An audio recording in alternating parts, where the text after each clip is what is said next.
Hello everyone, I know you watched this video to accompany you to sleep. So if you like this video, don't forget to like, comment, and subscribe. Also, don't forget to tell me where you are from and what time you watched this video. Let's jump straight into the story. Story 1. Early in the morning of August 15, 2012, a reporter from the Toronto Star Canada was walking along the banks of the Credit River on the outskirts of the city to take pictures of the sunrise. As he was walking along the riverbank, he suddenly stopped, struck by a foul odor. This wasn't the usual fishy smell of dead fish, but something very strange and suspicious. Immediately, his mind flashed back to the horrific murder case that had occurred not long ago. The killing and dismemberment of Chinese international student Lin Jun just 3 months earlier. With his keen professional instinct, he sensed something was wrong and decided to investigate further. After searching around for a while, he discovered a gray plastic bag lying on a sandbar by the river. Without a doubt, this bag was the source of that horrific stench. Cautiously, he didn't dare open the bag himself, but immediately called the local police. When they arrived and opened the bag, the police were stunned by the gruesome sight. Inside was a severely decomposed human foot. They immediately mobilized a large force of over 50 officers to cordon off the area and expand the search. Using the location where the first body part was found as the center point, they established a 3-mile-wide search area and meticulously combed through every nook and cranny. Their efforts paid off when by the next afternoon, they successively found another foot, 2 hands, and a human head at different locations in the area. The condition of the body parts was terrible after days soaking in water. They had swollen and decomposed to the point of being barely recognizable, causing even Toronto's most experienced forensic experts to feel dizzy and nauseous. However, with a high sense of responsibility, they quickly regained their composure and continued their important investigative work. Finally, they confirmed that these body parts and the head belonged to the same person. Based on the bone structure and toenail polish, they determined the victim was female, aged 35 to 45. There were over 30 wounds on the victim's head, leading police to conclude this was a homicide. They proceeded to reconstruct the skull for the completely disfigured face. Thanks to this, the victim's identity was quickly established. Her name was Lu Guanhua, 41 years old, an immigrant from Fujian, China. Before the incident, she was running a massage parlor called Forget Me Not in Scarborough, Toronto. Following standard murder investigation procedures, Toronto police began questioning those closest to the victim. The first person on this list was Lu Donghao, Lu's son. Although initially suspecting the son seemed unreasonable, the investigators couldn't rule out any possibilities. They remembered there had been cases of children killing their parents abroad. Though rare, it wasn't unheard of. Therefore, they thoroughly and impartially interrogated Lu Donghao. Lu Donghao was 21 years old this year. He was Lu's son, born in China during her first marriage. After 6 years of marriage, Lu divorced her first husband. 2 years later, she married another man and gave birth to a second son. Perhaps due to extreme poverty, she couldn't afford to pay the fine for having a second child, so she fled in the night with her older son. They escaped from Fujian to Taiwan, then from Taiwan to Thailand. Still feeling unsafe, they then flew to Canada. This woman was truly a woman of determination. As soon as she set foot in Canada, she unhesitatingly tore up her passport and immediately went to the immigration office. There, she put on an emotional performance, sobbing while recounting the sufferings she and her son had endured in China, claims of persecution, unlawful detention, and even brutal beatings. Her acting was so superb that even the immigration officers, who were used to all sorts of heartbreaking stories, were completely convinced. They not only believed her story, but were deeply moved. As a result, Lu was not only granted a priority refugee visa, but also received substantial financial support from the Canadian government. After years of relentless effort, Lu managed to buy a comfortable townhouse and turned it into a steady source of income by renting out some rooms. From a penniless immigrant, she had become a landlady. However, this success seemed to come with a dark side to her character.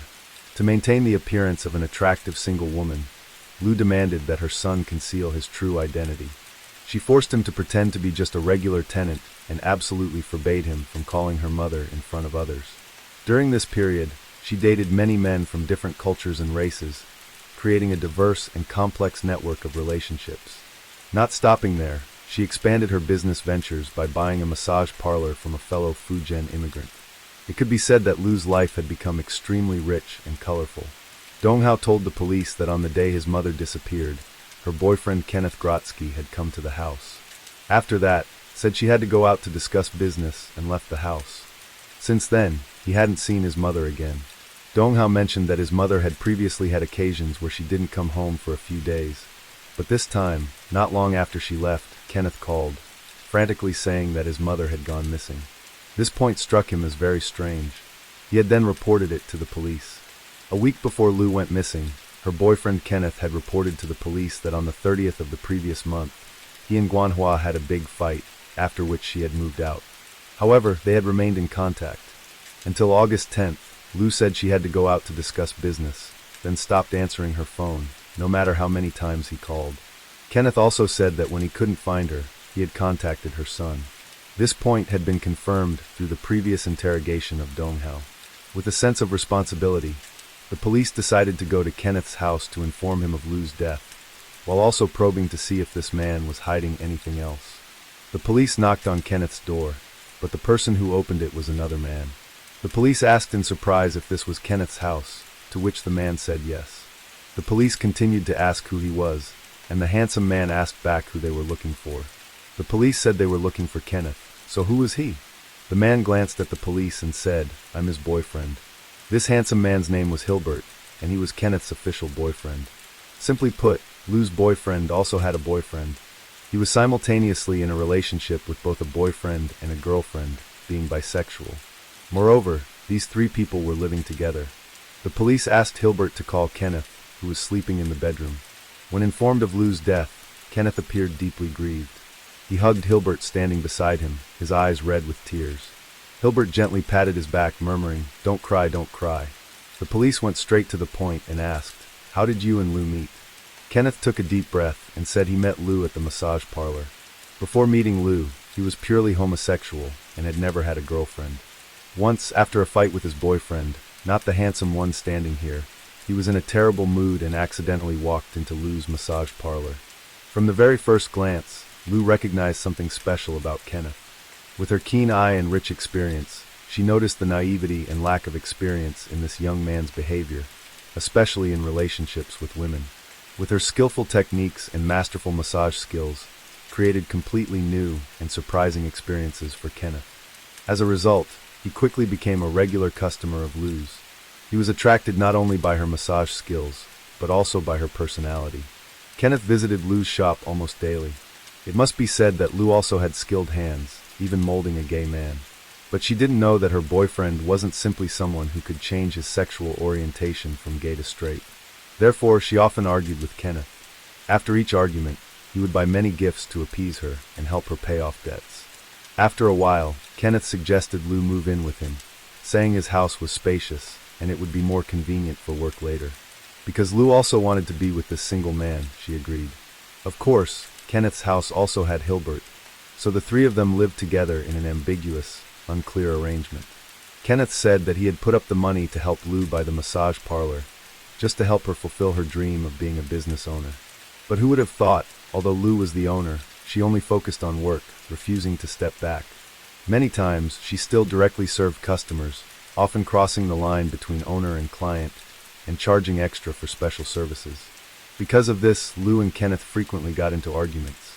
On July 30th, they argued about this issue again. Lu angrily left. Later, Kenneth went to find Lu, apologizing and giving her a handbag. But he also said Lu could sell the massage parlor, come home peacefully, and continue living a good life with him and the three of them. Of course, Kenneth was willing to pay her compensation. Lu wasn't stupid either. Seeing how infatuated Kenneth was, she agreed. After all, having a home and someone to support her wasn't that wonderful. Kenneth said after they reached an agreement, early the next morning, he and Hilbert drove to Port Hope over 60 miles away to attend a large gathering. At that time, the police didn't fully believe these explanations, but Kenneth provided a clue. On the day Lu disappeared because the massage parlor was about to be sold, she wanted to bring some electrical appliances from the parlor to her boyfriend Zhang Quanqi's house. Kenneth said he had met Zhang Quanqi before, that he wasn't very tall and was a bit thin.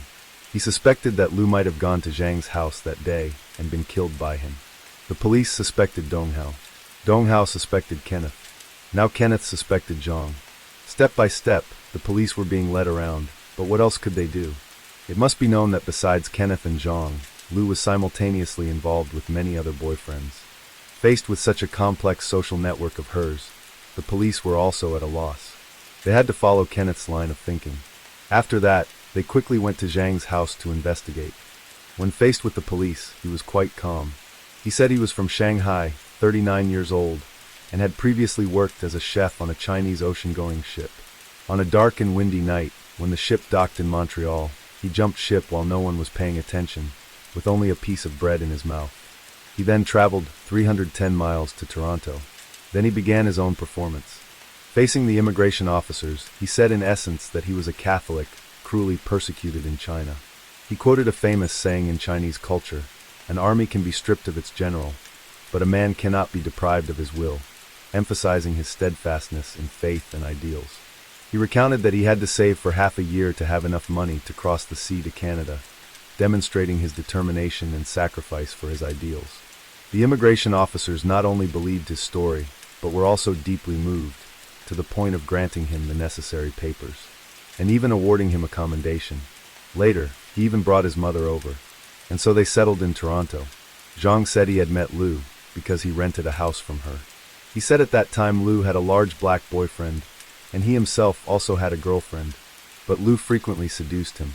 Over time, they became involved with each other. Not long after, Lu became pregnant. She said Zhang had to quickly take responsibility, and she was willing to break up with her black boyfriend. Zhang Chuanxi wasn't stupid either. He only saw the relationship with her as casual fun, but she took it seriously. So he said he couldn't betray his girlfriend. When she heard these words, Lu flew into a rage, slapping him across the face and saying, "Why didn't you say these words when you were enjoying yourself?" Zhang held his face, thinking, "Wasn't it you who seduced me first?" But then he thought if Lu really gave birth to the child, it would be very troublesome. Immediately, he said sweet words to soothe Lu's mood. Then he took her to New York City, buying her many handbags. Finally, under the power of materialism, agreed to have an abortion. Zhang also immediately promised to treat Lu well in the future. But right after Lu had the abortion, Zhang continued to do as he pleased, treating his promises like the wind. But if you think Lu Guanhua was pitiful, you'd be greatly mistaken. Zhang was just one of her many colorful lovers. At this point, Lu was already living with Kenneth. However, she still didn't end her special relationship with Zhang. To put it bluntly, Lu's attitude towards love was to cast a wide net, harvest plenty, and choose the best to follow. Every time she argued with Kenneth, she would run to Zhang's house for comfort and solace. Later on, Zhang accidentally found out that the man who was always hanging around Lu's house was actually her son. He took advantage of this opportunity, saying that his mother didn't agree to them being together, because Lu was not only married, but also had 2 sons while he had never been married. His mother said that if they didn't break up, she would cut off their mother-son relationship. Lu took this very seriously, extremely dissatisfied with his mother. On July 30th, Lu had argued with Kenneth. After moving out, she immediately moved in with Zhang. He said she could stay, but had to leave on weekends, because his mother worked as a housekeeper for someone else, and usually came home on weekends. Speaking of this, Zhang mysteriously revealed that on the evening Lu disappeared, they had just finished dinner, and he had driven Lu back to the massage parlor. Then, he saw with his own eyes her getting into Kenneth's car and leaving. He told the police that he hadn't seen Lu since then. He suspected that Kenneth had killed Lu. The police silently looked at the man named Zhang Quanqi in front of them. It must be said that just looking at his face, he didn't seem like a good person. Because Kenneth had a solid alibi, he was attending a gathering at Port Hope with his boyfriend Hilbert, with many people who could testify. Now he was saying he saw Kenneth drive Lu away, which was clearly impossible. So he was lying. At this point, the police had noticed a wound on Zhang's forehead and asked where it came from. He suddenly became flustered, saying he had bumped into something while moving things. But the police knew well that such a long wound was clearly a knife cut. Seeing that Zhang was constantly lying, the police checked the surveillance cameras nearby. The footage showed that on the day Lu disappeared, she had gone into Zhang's house and never came out again, until the next afternoon had stuffed a very large suitcase into his car trunk. But when he returned, he didn't bring the suitcase down. Clearly Zhang was highly suspicious of criminal behavior. However, the police didn't immediately investigate, but only assigned someone to secretly monitor his house. You might wonder, now that the person is dead and Zhang is so heavily suspected, why not arrest him immediately? Why wait any longer? Sure enough, not long after the police first visited the house, Zhang and his mother thoroughly washed the car inside and out several times. After the person in charge of surveillance reported this situation, the police were furious. It seemed they were trying to destroy evidence. Therefore, the police hurriedly applied for a search warrant. After the police entered Zhang's house, they vaguely smelled an unpleasant odor. Finally, they checked the entrance to the basement. Yes, that unpleasant smell was coming from here. Very quickly, the police discovered a part of the floor had been demolished and replaced with tiles that were very out of place. After lifting the tiles and checking with fluorescent reagent, the results showed that there had been a large amount of blood here. In addition, they found a blood-stained glove in a drawer in the room. Not only that, at Zhang's house, they also found gray plastic bags identical to those used at the scene where the body was dumped. There were blood splatters on the wardrobe, and traces of the victim's DNA were also found in the car trunk. Although the police reacted slowly, their techniques were still very sophisticated. No matter how he washed, they still found important evidence. With this evidence, the police immediately arrested Zhang and charged him with first-degree murder. However, the police still allowed Zhang's mother to stay at the house, and did not seal off the crime scene. On September 3rd, someone discovered a suitcase in Lake Ontario. When opened, it contained a body with only the torso remaining. After examination, it was confirmed to be Lu Guanhua. Moreover, the style and color of the suitcase were identical to the one Zhang had taken away. Now, with all this evidence, could they directly convict him? Actually, no, because the most important murder weapon still hadn't been found. You can't directly prove who killed the person. The existing evidence couldn't form a complete chain of evidence. Sure enough, refused to confess. He said, "The evidence you found can only prove that a person died in my house, but it doesn't mean I killed her. After all, I'm innocent." Faced with this dilemma, the police were also at a loss about what to do. Before they could resolve this issue, another problem arose. On September 9th, Zhang's neighbors reported to the police that they smelled an unpleasant odor coming from his house. They had knocked on the door to complain, but no one answered. The police immediately went to his house and discovered that his mother had been dead for a long time. After the coroner's examination, the cause was determined to be sudden death due to heart disease. When Zhang heard the news of his mother's death, he requested temporary release to handle the funeral arrangements. After dealing with everything, he would return to jail and voluntarily provide a full confession. At that time, the prosecutor was quite pleased, thinking they could finally close this case. However, they had underestimated Zhang Kunchi. Facing the investigator, Zhang said, "At this point, I won't hide anything anymore. Actually, Lu Guanhua was killed by my mother." The prosecutor was stunned, not understanding what was happening. Zhang Kunchi took a sip of water and slowly recounted.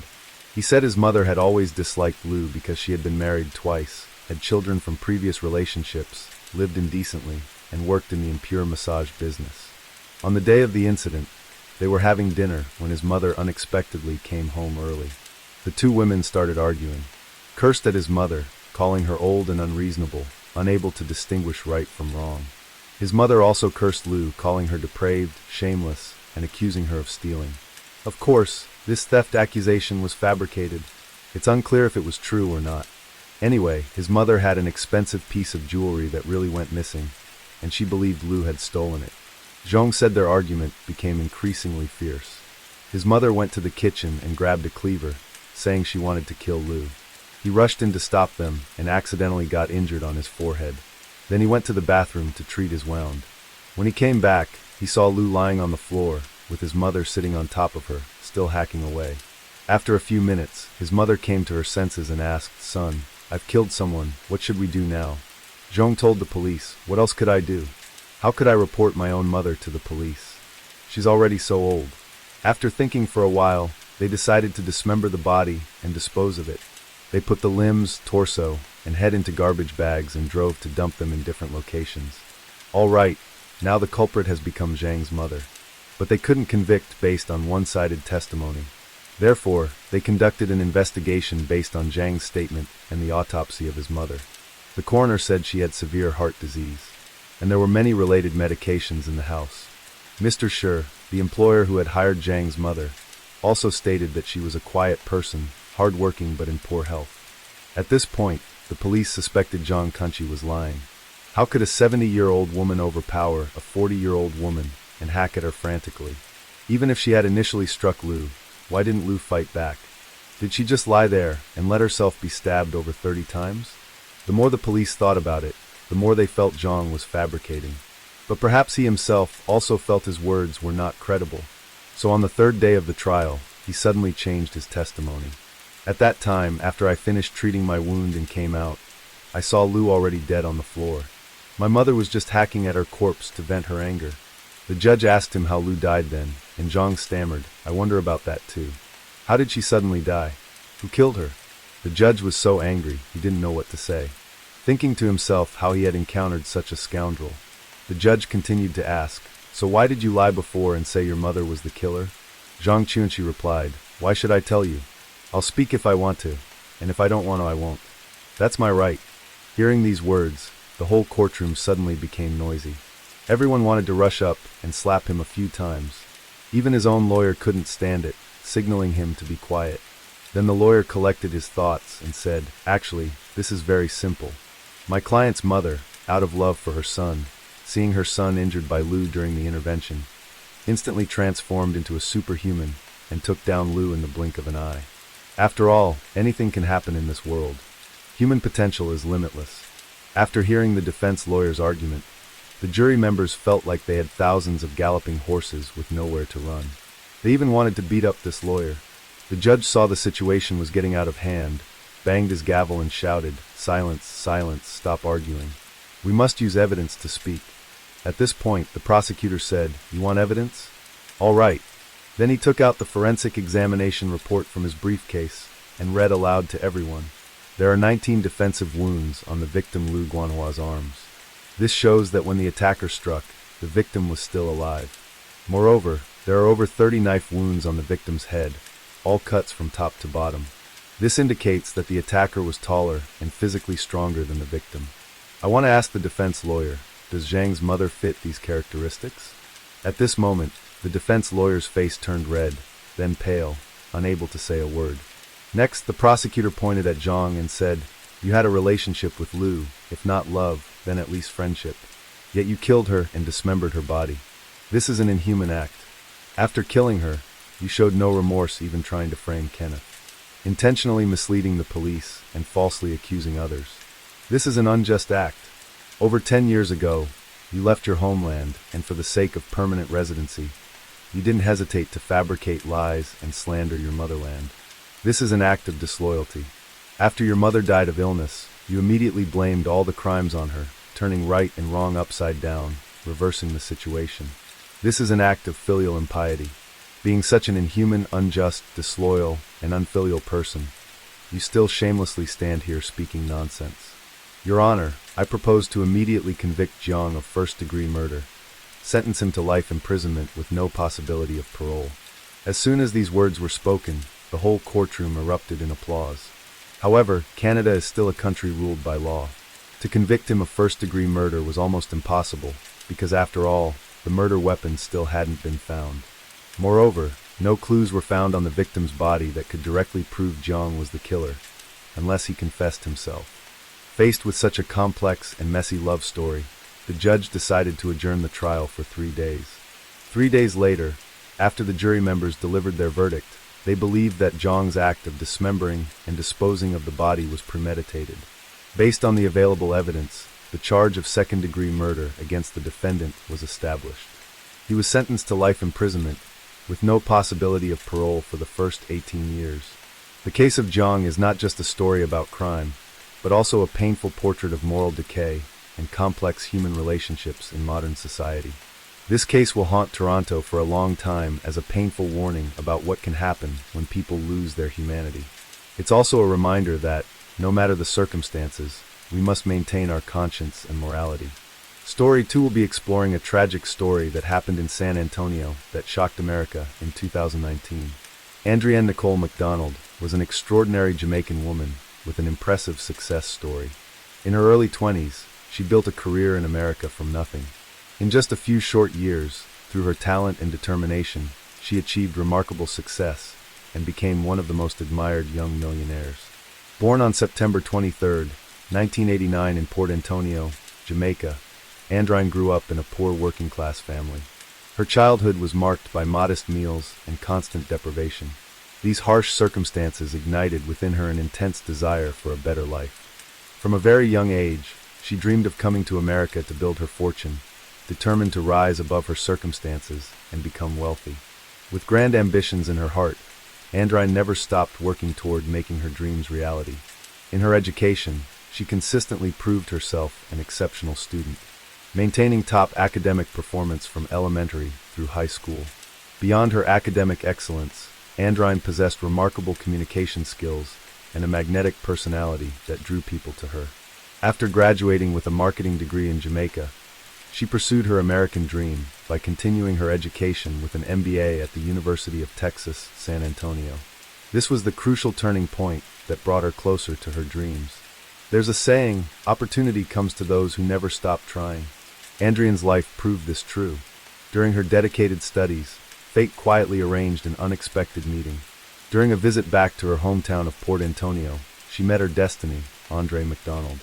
Andre McDonald, though also born in Jamaica, had settled in America early when his mother remarried an American man. In college, he initially studied electrical engineering at Florida International University, but his passion for information technology completely changed his career trajectory. The deeper he delved into this field, the more drawn he became to new challenges, and through constant effort, he became a computer expert. However, when his college degree opened up many attractive career opportunities, chose a completely different path. 2004 marked a significant turning point when he officially joined the U.S. Air Force. Andre's career could be described as a series of continuous successes, with everything seemingly falling into place.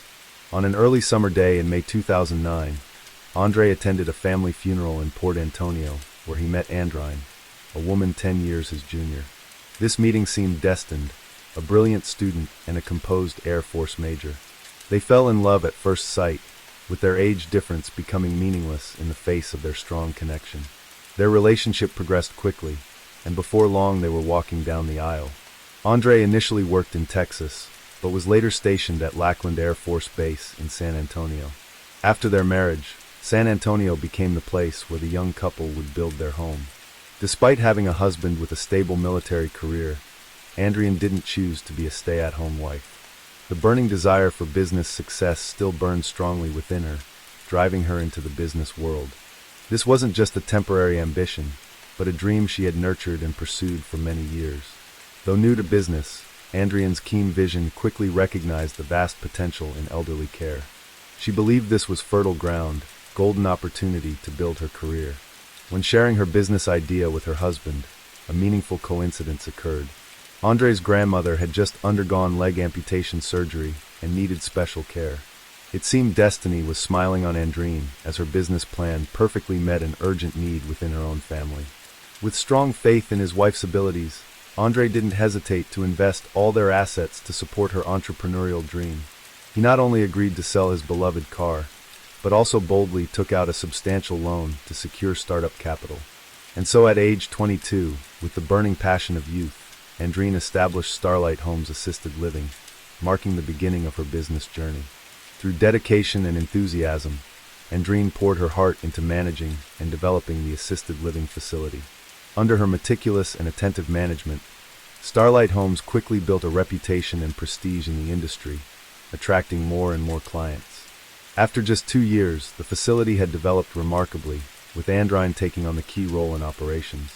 Meanwhile, her husband, bound by military duties, gradually became a hands-off owner, not involved in daily operations. Naturally, since the initial capital came mainly from Andre McDonald, they split the profits equally. As their income increased, their life became increasingly prosperous and happy. In their friends' eyes, Andrine was both a capable wife and a talented businesswoman. 2015 marked a special milestone in the couple's life when they welcomed their new member, their little daughter Elena. Their daughter's innocent laughter filled their small home with happiness. Business success allowed them to enjoy a luxurious life with 2 valuable properties, a $450,000 home in Forest Park and an elegant mansion in Stone Oak. an upscale neighborhood in northern San Antonio. By 2019, under Andreen's skillful management, Starlight Homes Assisted Living had grown into a large enterprise with 2 new branches. Revenue was not only stable but showed remarkable growth, making her a millionaire at age 29. Andreen's excellence and success were evident to all. She was a businesswoman in the media's eyes, a good wife in her family's hearts, and extremely kind to friends. Andreen's future seemed bright, with new successes awaiting. However, life is full of unexpected turns, and no one could predict what fate had in store.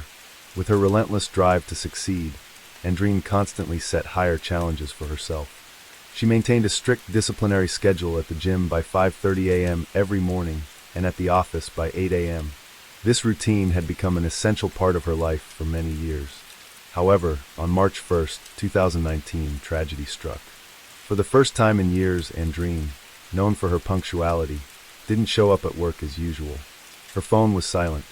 All attempts to contact her went unanswered. Even when staff contacted her fitness trainer, he said Andreen hadn't shown up for her morning workout, something that had never happened before. Worried about this unusual absence, staff tried to contact Andreen's closest friend, Carol Gonbar, knowing that the boss and her friend often worked out and had coffee together. But even Carol knew nothing about Andreen's whereabouts. With growing concern, Carol couldn't sit still anymore. She went with one of her employees to Andreen's house to investigate. Despite knocking repeatedly, only silence answered. Fortunately, they found the back door unlocked and decided to check inside. Upon entering, she discovered the family dog in a state of hunger with waste scattered across the floor, a scene suggesting the dog had been uncared for several days. But what worried Carol more was when she discovered suspicious blood stains on the light switch in the bathroom. Overwhelmed with unease, she quickly left the house and immediately contacted a police friend for advice. Following her friend's suggestion, Carol reached out to Maureen, Andreen's mother, to go to the scene and officially report the missing person case, this being the fastest way to get police involved in the investigation. When witnessing the bloodstains in her daughter's house firsthand, the mother's heart shattered and she immediately called the police. Upon receiving the report, police quickly arrived at the scene.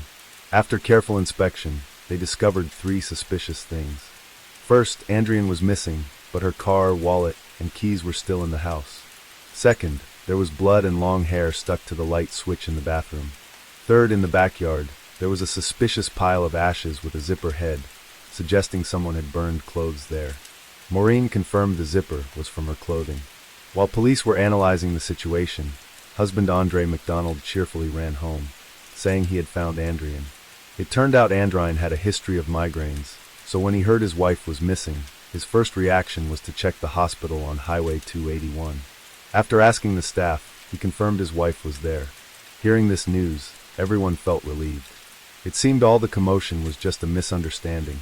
However, to be sure, everyone still decided to check the hospital. But surprisingly, when they arrived, they learned Andreen wasn't there at all. The person Andre found was just someone with the same name. He had only asked for the name and rushed away. Andre was also confused. He anxiously volunteered information to the police about what happened the previous evening, hoping to help with the investigation. Last night we argued, so we slept in separate rooms. This morning, I thought she was still sleeping, so I took our daughter to school before reporting to the Air Force Base. I don't know when she left the house. Regarding the reason for the argument, he hesitated before saying, yesterday while checking tax documents, I discovered she had secretly opened another branch under just her name. We had agreed from the start that the business was a 2-person venture, split equally. Her doing this made me very angry, thinking she wanted to seize assets, so we argued. My wife also has a hot temper, and when she came home in the evening still angry, I drove around for a while, stopped at a gas station to refuel, and came home very late to sleep. After checking, police confirmed seeing him in the gas station surveillance footage. Andre's statement seemed to have nothing wrong with it. Everything appeared normal. Police then searched the mansion all night until 2 a.m. the next morning, but found no useful clues. The case seemed to hit a dead end. Out of necessity, police had to meet with each of Andreen's close friends to ask if they had any information about her whereabouts. During this process, one of Andreen's close friends mentioned a past story that caught police attention. It turned out that Andreen had secretly had an affair after marrying Andre. Her lover was a Jamaican man named Hall.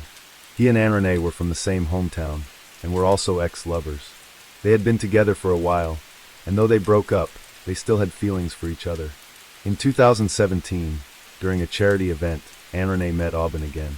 Standing at the crossroads of love, on one side her first love with unfading sweet memories, on the other, a marriage that had gradually faded, Anne-Renee chose to secretly rekindle her old flame with Aubin. Lost in their secret affair, Anne-Renee went so far as to get an artistic letter A tattooed on the back of her hand, and the numbers March 14, 76 on her wrist in summer 2018. The sudden appearance of two tattoos unrelated to him planted seeds of nagging doubt in Andre's mind. With a husband's intuition, he began secretly investigating his wife's social media accounts. In his wife's circle of friends, he saw Aubin's photos and discovered this man also had an identical A tattoo. Later he also learned the meaning of those numbers. They were Aubin's birth date. Faced with this betrayal, rather than letting anger control him, Andre implemented a subtle strategy. Initially, he exploded with anger and threatened divorce, but then switched to emotional negotiation, saying he would forgive everything if Anne-Renee agreed to remove those tattoos, cut all contact with Aubin, and never return to Jamaica alone. Recognizing her mistake and thinking of the years spent building their family happiness, Anne-Renee agreed to her husband's conditions. The couple quickly returned to their sweet days as before. Just 13 days before they had Andre's 40th birthday party, they still appeared as a happily married couple, making everyone around them envious. But was this just a facade? After all, a broken mirror, no matter how hard you try to fix it, can hardly return to its original pristine state, let alone the human heart with its lingering wounds. Police felt something wasn't right about this story. After careful investigation, they indeed discovered an irregularity. In Andre's phone, police found text messages between the couple from the evening before Andrine's disappearance. "If you mention Aubin again, I'll divorce you. I don't care about divorce. You were the first one to bring Aubin into our lives." This showed that the relationship between the couple wasn't as harmonious as it appeared on the surface. Beyond asset disputes, they had major emotional rifts. What made police most suspicious was that Andre hadn't mentioned any of this in his previous statements.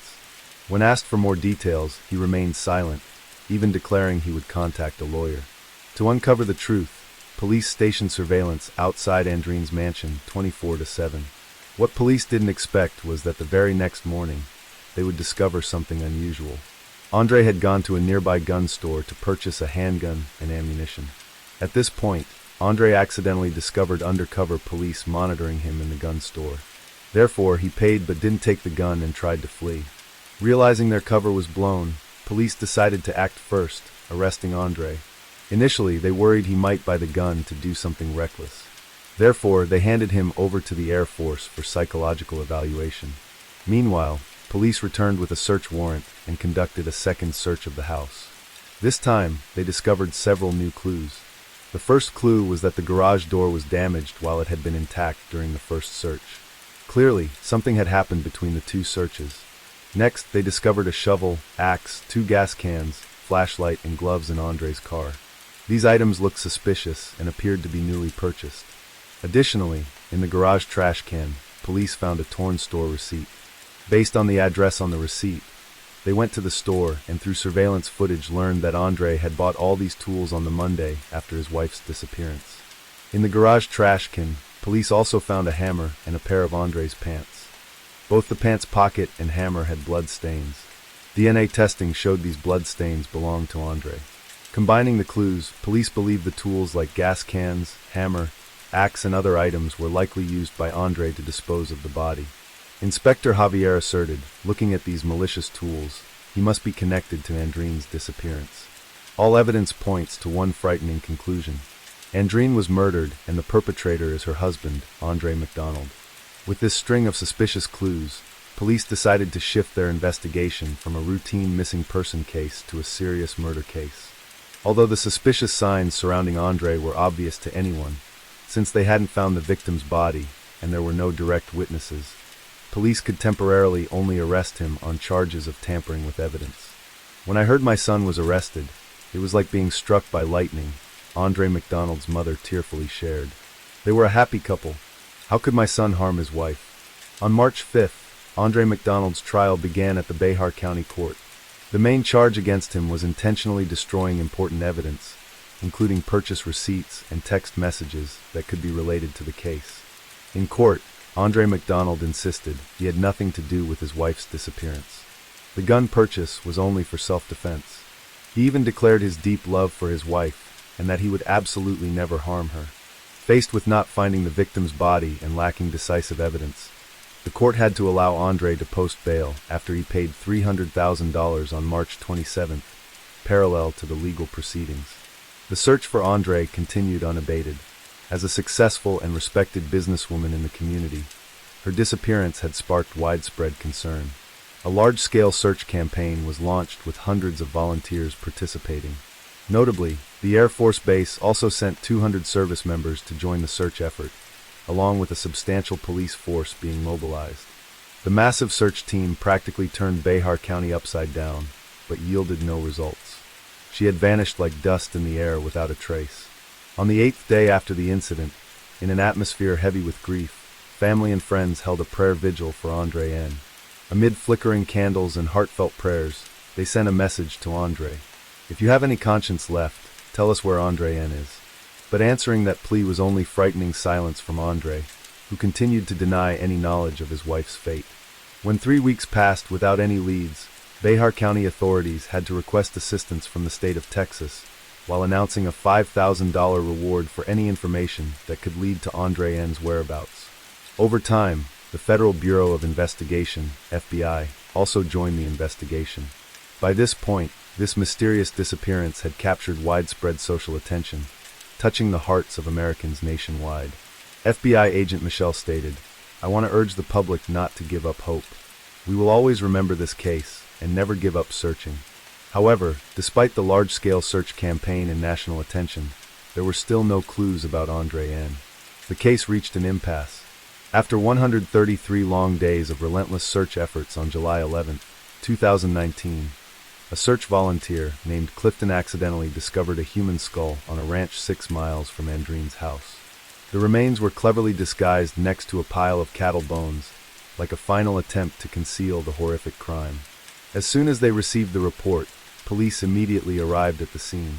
2 days later, forensic results confirmed that the bone fragments found were indeed Andreen's.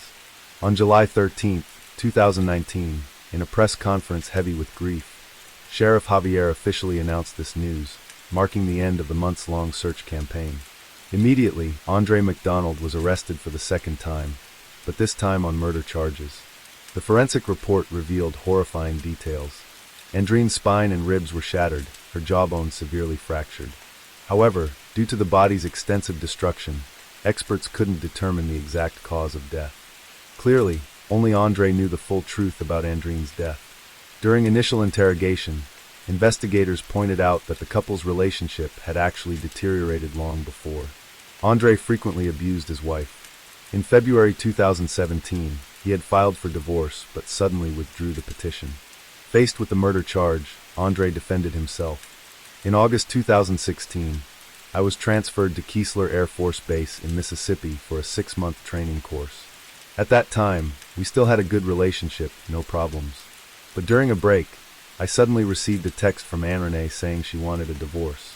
I thought it was a joke, but when I returned home in early December, everything had changed. Anne was very cold, completely different from before. I knew our relationship had issues, so I filed for divorce. But because the asset dispute was too complicated, I eventually withdrew the petition. As for domestic violence, it's completely unfounded. My wife worked out daily and was very strong. I couldn't have beaten her.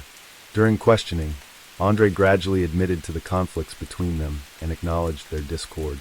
But whenever the topic of his wife's death came up, he fell silent and insisted he wasn't involved. Due to the pandemic's impact, the trial lasted 4 years. From April 2021, Andre was placed under house arrest, awaiting final judgment. On January 17, 2023, just 3 days before the hearing, perhaps due to a guilty conscience, Andre told his mother that he had killed his wife.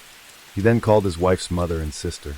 In the 41-minute call, he cried and revealed the truth. That evening, after returning from the gas station, I didn't go to the bedroom, but argued with my wife instead. I suggested divorce and asset division.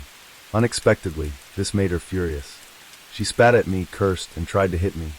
I got angry and head-butted her and scratched her face. She covered her face and ran into the bathroom. Seeing the blood in the mirror made her even angrier. Because she regularly worked out and could lift 270 pounds, I was truly afraid she would punch me. So I had to sit down to dodge and took the opportunity to attack her legs, causing her to fall. After kicking her a few times, she lay motionless on the floor. Right then, our daughter heard the noise and came over.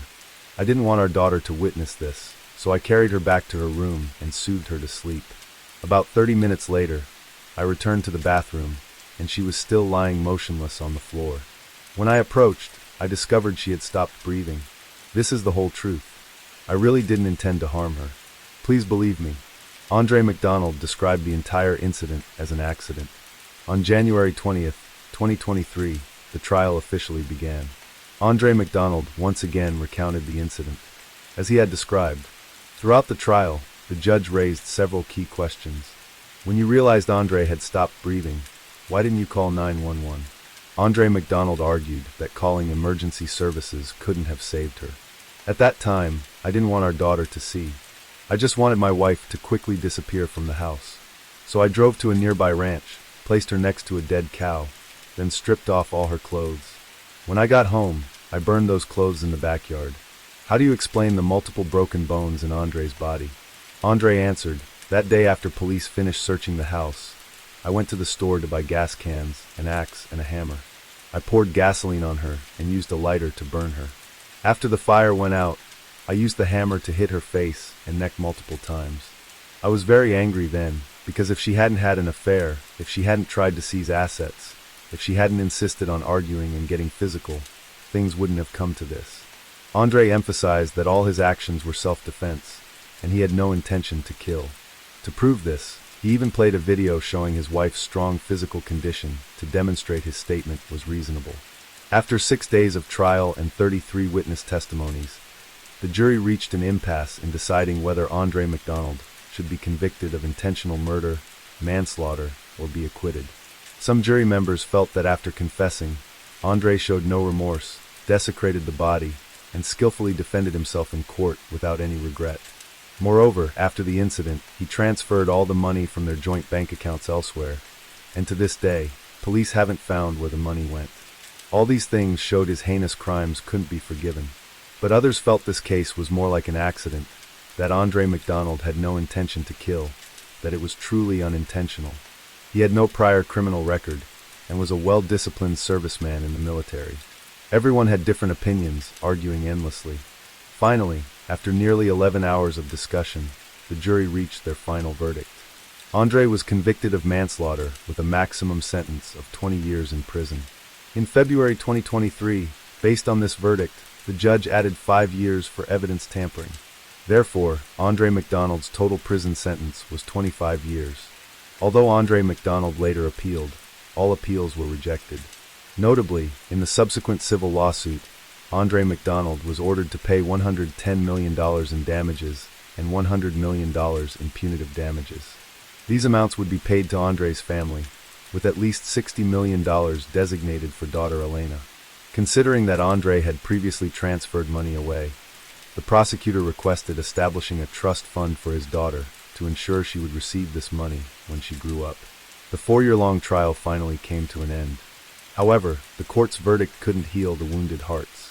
Andre and sister angrily questioned Andre McDonald. Why choose murder? Why not choose divorce? You know you can't escape responsibility, nor can you escape God's punishment. The prosecution was also extremely disappointed with this outcome.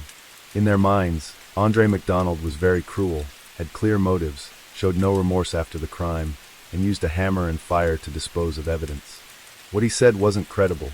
He should have received at least life imprisonment.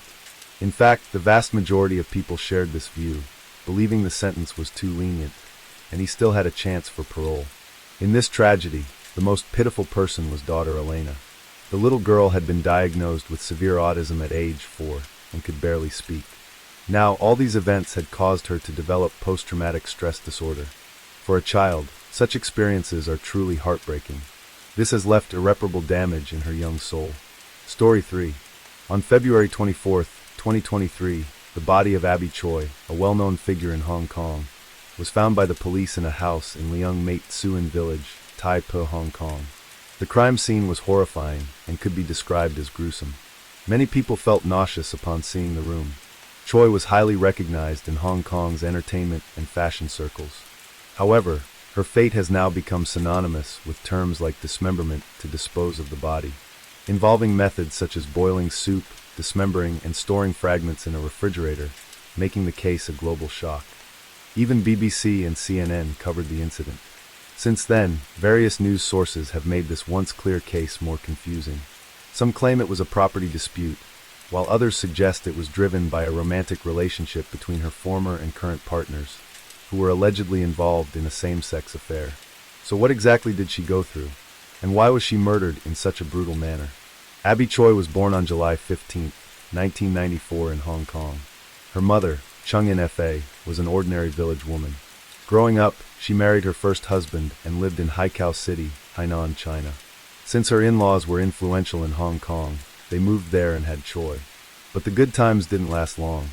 Shortly after settling in Hong Kong, her husband developed a gambling addiction, leading to their divorce. Chung then remarried a restaurant owner, Choi's current stepfather, and they had 2 daughters together. Choi had a good relationship with her stepfather and half-sisters. After remarrying, Chung and her current husband decided to move from Hong Kong back to Hainan for economic development and investment. They initially dealt in titanium metals before venturing into infrastructure projects in Hainan, amassing hundreds of millions of Hong Kong dollars in wealth. A few years ago, Chung even created a social media account to share her daily life. Locals in Hainan knew her as a kind-hearted person. As a mother, she often advised her daughters to be kind and compassionate. At age 15, met a peer named Alex Kwong while still in school. Compared to Choi's family, Alex came from a modest background, but she didn't mind. She loved him genuinely, and in 2012, when Choi turned 18, they registered their marriage. The couple had a son and a daughter together. Around that time, Choi also started her Instagram account, where she showcased handbags and jewelry, attracting many followers. On the other hand, her husband did not have a stable job. Between 2013 and 2015, he stole 39 necklaces, 32 bracelets, and gold in the Yau Tsim Mong area, a district in Hong Kong, and was charged with 7 counts of theft. In early 2015, he used a gay dating app to scam people, posing as a high-end intermediary dealing in precious metals, claiming he could resell gold at high prices. He managed to defraud 4 close male friends of nearly 5 million yuan, equivalent to about $703,000. In February 2015, he was arrested by the police for fraud at Whampoa Garden, where he lived with Choi and was later released on bail. Additionally, he faced numerous financial issues. In 2015, American Express Bank recovered a debt of 100,000 Hong Kong dollars from him. In 2016, another creditor pursued a debt of nearly 1.58 million Hong Kong dollars, even taking him to the High Court. Alex then chose to flee, becoming a wanted criminal.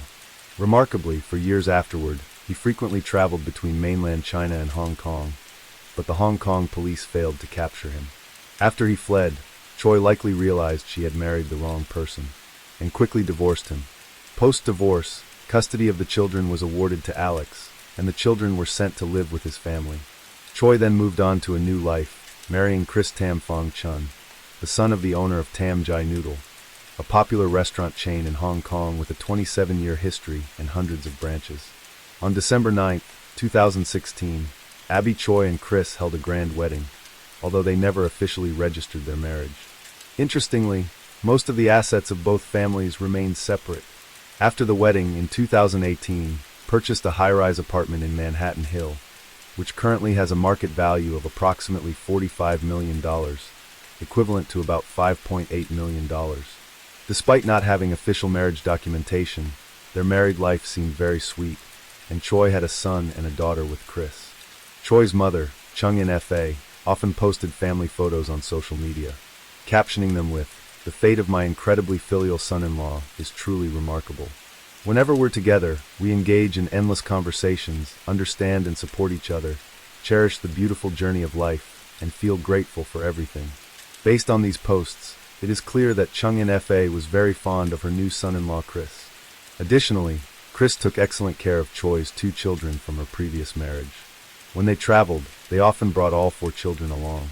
Choi's new in-laws were also very pleased with her, describing her as their kind-hearted precious daughter, even if not by blood. After being accepted by Chris's family, Choi's career started to take off, likely due to increased support from various sources. She frequently attended public events in the fashion industry and met many prominent figures. By late January 2023, Choi participated in Paris Fashion Week. On February 15th, just 8 days before the incident, Choi appeared on the cover of a Paris fashion newsletter, described as the most promising rising star. In contrast, her ex-husband Alex Kwon continued living a leisurely life. So how could he let go of the ATM he once had in the form of his ex-wife? In the years following their divorce, Choi continued to financially support Alex's family. According to a report from Chinese media, Choi even promised to care for her ex-husband for the rest of his life. During the divorce period, even when he faced business investment losses, she never got angry. Choi kept her promise. According to a Sina.com report, after their 2015 divorce, Alex's family cared for the 2 children, but in reality, Choi covered all financial expenses, including hiring a maid and a private driver. Meanwhile, Alex's family used the children as a reason to ask for money from Choi, which they quickly squandered. Alex, a wanted criminal for years, often posed as a wealthy man in mainland China, and spent hundreds of thousands of Hong Kong dollars in a single night buying drinks for others. In 2018, Abby Choi co-founded Ping Lady Limited, a company where both she and her ex-husband's brother, Anthony Kwong, served as directors. In 2021, Choi invested in establishing Bear Bear Snack, a snack company where she also served as a director alongside Anthony. In a group photo posted by Anthony on social media, he included the hashtag bro and sis love, hinting at a seemingly close relationship. Moreover, Alex's family somehow maintained a good relationship with Choi's new in-laws. According to a friend of Choi named Bao Tai, her current husband Chris once sustained a leg injury and was undergoing rehabilitation. During that time, her ex-husband Alex frequently accompanied him and persistently invited Chris to join him at casinos. Even patients at the rehab center complained about this behavior. Chris declined Alex's invitations, unwilling to deceive Choi, and Choi chose to act as if nothing had happened. In January 2023, under Choi's arrangement, both her ex-husband's and current husband's families went to a temple together, and they even took a group photo. Overall, the relationship between the 2 families is somewhat difficult for outsiders to describe. Most incredibly, in 2019, spent 72 million Hong Kong dollars to purchase a luxury home at Kadoorie Hill in Kowloon, Hong Kong, and registered it under her ex-father-in-law, Kwong Kao's name. However, some media outlets speculated that Choi's motive was tax avoidance since she already owned an apartment at Manhattan Hill. If she purchased another home with a first-time buyer's name, she could save 7 million Hong Kong dollars in taxes. In 2020, Alex Kwong's family moved into the luxury home and posted a photo of a hot pot meal on Instagram with the caption, "First meal in the new home." Little did Choi know that this house would later become a place of remembrance for her. In 2022, Choi planned to sell the villa registered under her ex-father-in-law's name, leaving part of the proceeds as an education fund for her children, and using the remaining amount to buy a new home for her ex-husband's family.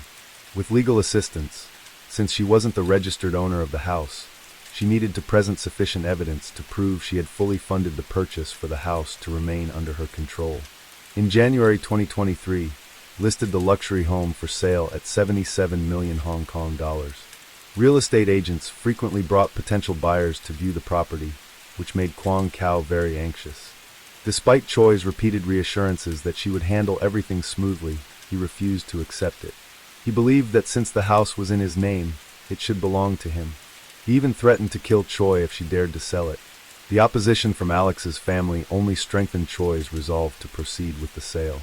After multiple price reductions, she eventually sold the house for 63 million Hong Kong dollars, incurring a loss of nearly 10 million Hong Kong dollars. Despite everything, Choi still seemed to trust her ex-husband's family. Initially, she had 3 personal drivers, but one of them unexpectedly quit in early 2020. As a result, under strong pressure from her ex-husband's family, Choi hired Anthony, her ex-brother-in-law, as her personal driver. However, this turned out to be part of the broader plot against her. At 2:02 p.m. on February 21st, 2023, Choi had her last phone call with her friend, Bao Tai. At 2:15 p.m., she was seen wearing a white long-sleeved shirt, white pants, white slippers, and carrying a handbag as she got into a white 7-seater vehicle driven by Anthony Kwong near Kaduri Hill. As usual, she was supposed to pick up her children from school, but she vanished without a trace afterward. In the early hours of February 22nd, Chris, unable to wait any longer for his wife's return, reported her missing to the police and offered a reward of $2 million for any information leading to Choi's whereabouts. Choi's biological family also offered an additional $2 million, while her close friend added another $2 million, bringing the total reward to $6 million. After receiving the missing person report, the police quickly launched an investigation and discovered the financial dispute between Abby Choi and Alex's family over the Kaduri Hill mansion. Additionally, the family had a strong motive for the crime, as Choi never officially registered her marriage. Without a will, her estate would be inherited by her 4 children, with at least half going to her 2 children with her ex-husband. Anthony, the driver, was the first to be summoned for questioning. During this time, he provided numerous false details, attempting to mislead the investigation. He claimed that Choi had exited the vehicle on her own and disappeared. When asked to show the dashcam footage, he stated that the camera was broken. Subsequently, the police summoned Choi's former in-laws, Kwang Chow and Jenny Lee, who also gave varying degrees of false testimony. However, when the police tried to contact Alex, they found that he too had vanished. As the investigation reached a dead end, Choi's mother unexpectedly contacted the police, stating that her daughter had appeared to her in a dream. In the dream, Choi indicated that she was in a place with the sound of barking dogs, wind, and a mountain behind her. She repeatedly mentioned Taipei. Strangely, on the afternoon of February 24, 2023, the police found Choi's remains in a house in Long Mate Tsuen Village, Taipei, Hong Kong, but she had already passed away. Her legs and arms were found inside a refrigerator, while other body parts had been disposed of. The house was sparsely furnished, with only a few tables and sofas, no bed, and curtains covering the walls and windows. Inside, authorities discovered a meat grinder, aprons, baskets, face masks, gloves, and other crime-related tools. Based on witness statements, the police gradually reconstructed the events. On February 21st, Anthony picked up Choi in a 7-seater vehicle. The car then stopped near the entrance of the Lion Rock Tunnel, where Alex Kwong boarded. At this point, and her ex-husband got into a dispute, during which Choi was rendered unconscious. At 3:12 p.m., the vehicle arrived in Long Mate Tsuen Village. Behind her vehicle, another white 7-seater car followed, which police suspect was driven by Kwong Kao. This second car was used to transport crime-related tools. This raises the question, why would the brothers involve their 65-year-old father? In fact, Kwong Kao's background is far from simple. He was once a detective sergeant in the Hong Kong Police Force, awarded the Hong Kong Police Long Service Medal and First Class Medal. However, in 2005, while investigating a criminal case, Kwong Kao misused his position to obtain the victim's contact information. He repeatedly contacted the woman and even went to her residence to assault her. The woman reported the incident to the police, and Kwong Kao was detained for investigation. While on bail awaiting trial, Kwong Kao admitted guilt and resigned from his position, bringing the matter to a quiet resolution. Those with a legal background, like Kwong Kao, often understand the fate of criminals, making them more likely to adhere to laws or be familiar with legal procedures and better at evading liability. However, this also makes them more prone to committing crimes. It's clear that Kwong Kao may well have been the mastermind behind this case.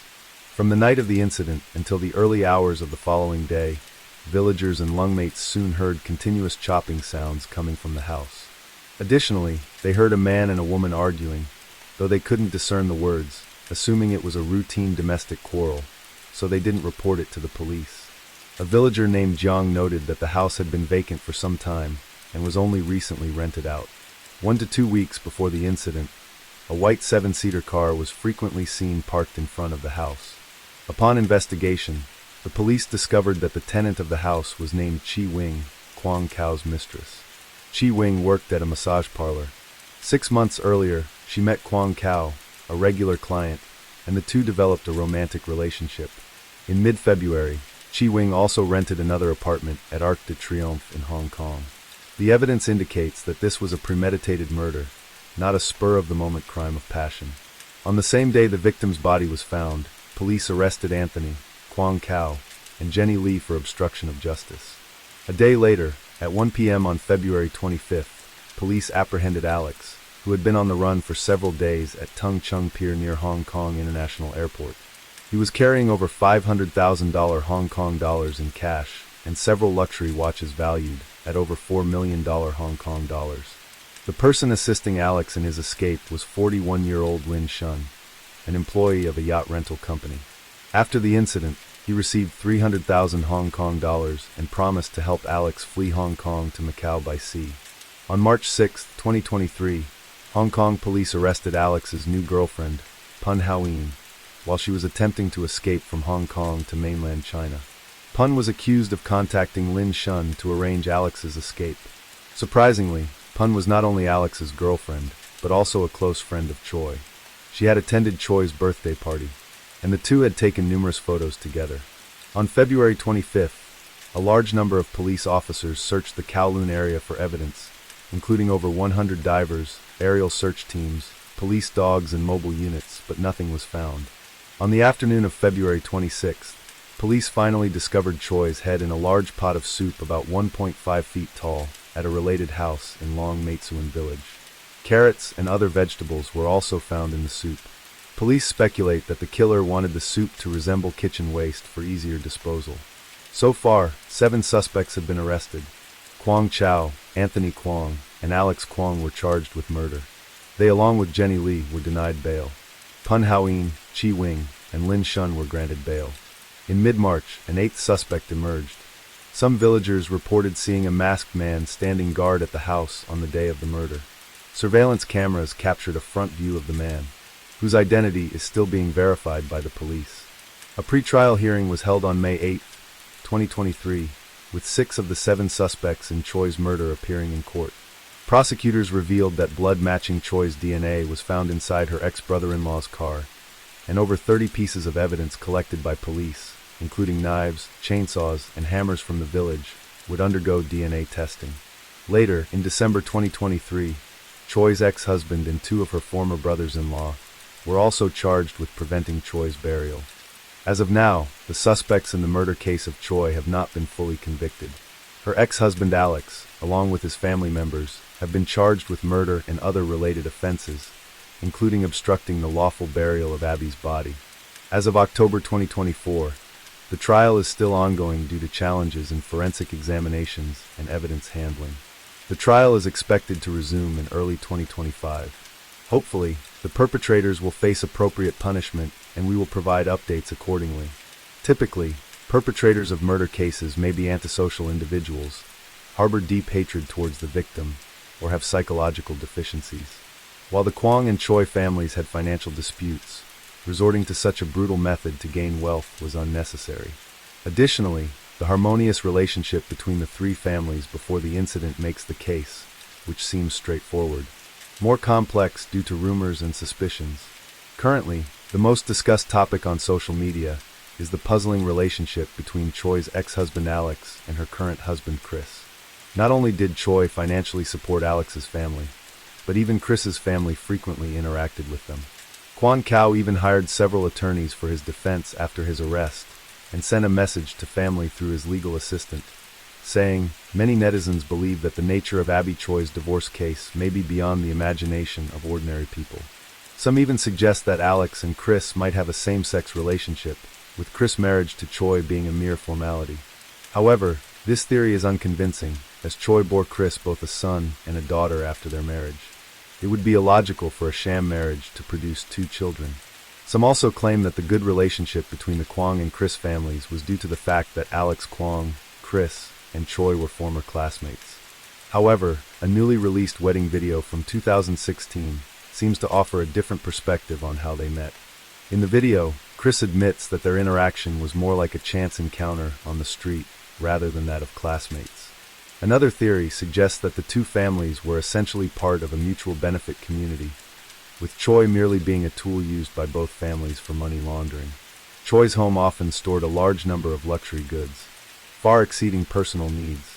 The handbags and shoes were often in the same style and color, leading some netizens to speculate that this was a means of transferring luxury goods overseas. Of course, this remains pure speculation by netizens, with no concrete evidence. Previously, it was mentioned that Choi had purchased a villa under her ex-father-in-law Kwon Kao's name to evade taxes. But those familiar with the situation argue that wealthy individuals wouldn't be bothered by a small amount of tax savings, as it would only create unnecessary complications. They believe Choi had some sensitive information in the hands of her ex-father-in-law, which he used as leverage. Otherwise, why would she continue supporting her ex-husband's family after their divorce? In short, there are still many unanswered questions about the case. The online discourse is filled with mixed information, making it difficult to understand the complex relationship between the three families. Only further police investigations can shed light on public doubts. When it comes to famous women, many people often associate them with negative stereotypes, lacking character, flaunting wealth, or being superficial. But Choi was different. Those around her have only positive things to say. She was kind-hearted, educated, and committed to charitable causes. She was always polite, even to the household staff. Her mother-in-law once remarked that Choi was more caring than her own biological children. On birthdays, she would gather the whole family to celebrate, and she never forgot to send gifts to the housekeeper, maid, or driver to make them feel appreciated. Abby Choi was also deeply involved in protecting stray animals. Together with her friend in Baodai, she founded a charity that donated 10 million Hong Kong dollars annually to support volunteers who care for stray dogs and cats. On February 28, the charity posted on Facebook announcing a name change to include Happy in memory of Choi's contributions. That same day, Chris, along with Choi's family and friends, visited the morgue to identify her body, and then returned to the crime scene in Lung Maitsuan village to pay their respects. Chris expressed his gratitude to Choi, saying, "I'm very grateful to have met you." While offering incense, her mother-in-law also tearfully pledged to care for Choi's 4 children, and hoped she would rest in peace, saying, "Abby, your death was unjust. Your kindness was misplaced, my foolish child. Those wolves devoured your heart." As Choi's mother-in-law described, her kindness was indeed misplaced. For people like the Kwongs, no amount of generosity could satisfy their greed, and they would never feel gratitude or take responsibility. Choi married at 18, and the man who was once her lover became her ex-husband, only to later become her murderer. Step by step, Choi fell into the Kwong family's trap. As outsiders, we may never fully understand her mental journey. Perhaps she simply believed in what she was taught as a child. Be kind. Many people believe that kindness will always be rewarded. But one must not forget the saying, good people are easily bullied. Good people can be like horses to be ridden, and blind kindness may not lead to good outcomes. From Aesop's fable of the farmer and the snake, to the Korean movie, Parasite and Choi's tragic death, sometimes kindness can only be met with cruelty, and fail to awaken others' consciences. Ultimately, I hope that in another world, Abby Choi will no longer be a tool for others to exploit, and she can return to her vibrant self. Story 4. On the evening of July 29, 2014, just after 9 p.m., the sun had long since set, but the air was still stiflingly hot. In an apartment complex in the western city of Pocheon, Gyeonggi Province, South Korea, a few elderly residents were still awake, chatting animatedly. Suddenly, crying could be heard from the neighboring second-floor apartment. At first they paid little attention, but as time passed, the crying grew louder and more distinct. Impossible to ignore. At 9:40 p.m., concerned neighbors knocked on the door of the adjacent apartment. Despite waiting for some time, no one answered. The crying continued unabated from inside, and they thought they heard a young boy's voice repeatedly calling out, "I want Mom." This surprised everyone, as they knew the apartment's occupant was a woman. To ensure safety, they decided to call the police and fire department. Soon after, authorities arrived at the scene. After several unsuccessful attempts to knock, they considered breaking down the door, but found it securely locked. With no other option, they used a ladder to access the second-floor apartment. Inside, the layout was simple. The main door opened into the living room, behind which was a hallway. The kitchen and guest bedroom were on the west side of the hallway, while the master bedroom was on the east. Upon entering, they were confronted with a horrifying scene. Garbage was piled everywhere, with 19 enormous green trash bags nearly as tall as an adult. Flies buzzed throughout the apartment, spreading a nauseating stench. The floor and door frames were rotting, and cracks covered the walls. Although the furniture still bore traces of past luxury, it was now covered in thick layers of dust and mold, leaving everything dull and gloomy. It was hard to believe anyone could be living in such conditions. Following the sound of crying, police found a young boy in the master bedroom. He appeared to be about 5 or 6 years old, with a vacant, lifeless gaze. His body was thin and weak, his eyes cloudy and slightly tinted blue. His ribcage was clearly visible, indicating severe malnutrition. Despite the commotion around him, the boy remained lost in his own sorrow, crying while staring blankly at the TV screen, as if it were his only refuge. After a moment, the boy noticed the police presence. His cries suddenly became louder, and his face showed signs of exhaustion. With patience and gentleness, the officers gradually calmed him. When asked why he was alone, he gave only one brief response, but his weakness made his words difficult to understand. Recognizing the boy's poor health condition, the police decided to take him to the nearest Child Protective Services facility. There, the boy was finally able to eat a full meal. However, what surprised everyone was how he handled the food. He meticulously divided it into small portions, each about half the size of a normal serving for a child his age. Though clearly starving to the point of dizziness, he stubbornly adhered to his method of dividing the food. He only ate the smallest portion, as if following some unspoken rule. Witnessing this, everyone felt a mix of heartache and confusion, unable to understand the reason behind the boy's strange behavior. However, the oddities didn't end there. Initially, the police thought the overwhelming stench in the apartment was simply due to the accumulated trash. But as they approached the guest bedroom across from the master bedroom, the odor became exponentially worse. An officer cautiously pushed open the guest bedroom door. Though not large, the room was also filled with garbage. In the center stood an object that immediately caught everyone's attention. A massive red plastic container, about 31.5 inches tall, with a diameter of 33 inches. Next to it lay a mobile phone. The red container stood out starkly amid the chaos, exuding an air of both mystery and dread. Even more striking was the container's lid, weighed down by a large bag of salt weighing about 22 pounds. The police decided to open the container.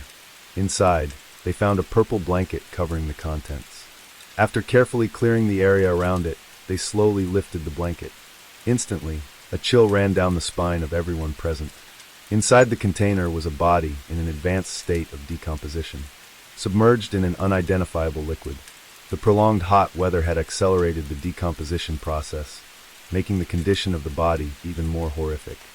According to officers at the scene, at first glance it resembled a thick porridge or fermented fish paste. After the initial discovery, the police quickly transferred the plastic container to a designated location for a more thorough examination. There, they carefully began to remove the contents. As the liquid drained away, a jumble of human bones gradually appeared before the investigators. But the most shocking moment came when 2 skulls rolled out of the container. It was then that they realized the horrifying truth. The container held not 1 but 2 victims. Upon closer inspection, they found that the second victim had been placed directly underneath the first, separated only by a thin blanket.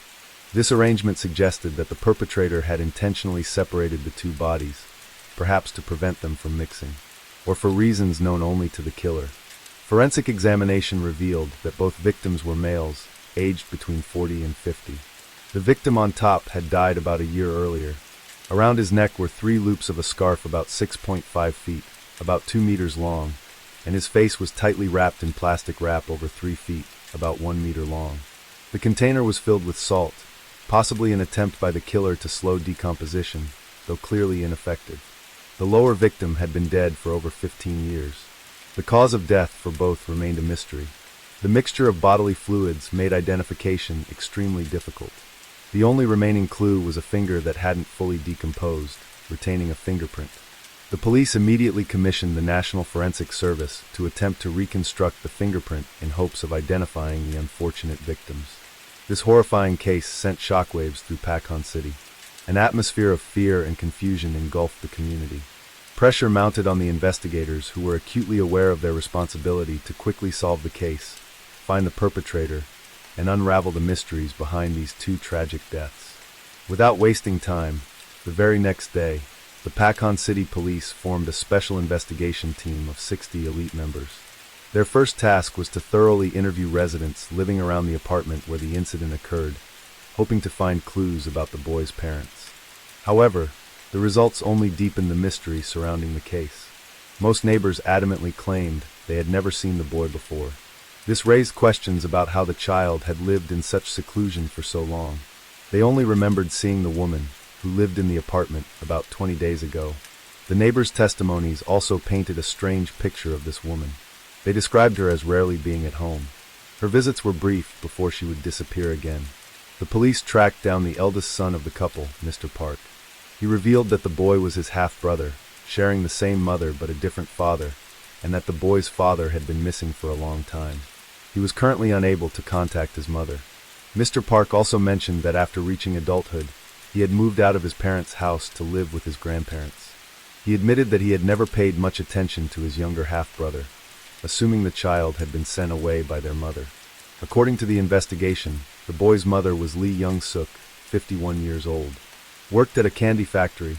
Born in Jeongeuk City, she suffered from chronic depression and had an unstable personality, which made people reluctant to interact with her. The boy's father was Park Dong-hyun, who worked at a pig farm in Pocheon City. However, his story was a greater mystery. Based on bank statements, medical records, and phone logs, there had been no trace of his existence for the past 15 years, as if he had simply vanished. According to Park Dong-hyun's parents, he had previously had an affair with another woman, and they speculated that he might have run away with her.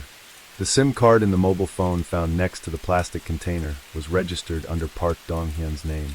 It had last been used in 2013, a year before the discovery. However, the contact number was that of Lee Young-suk's colleague.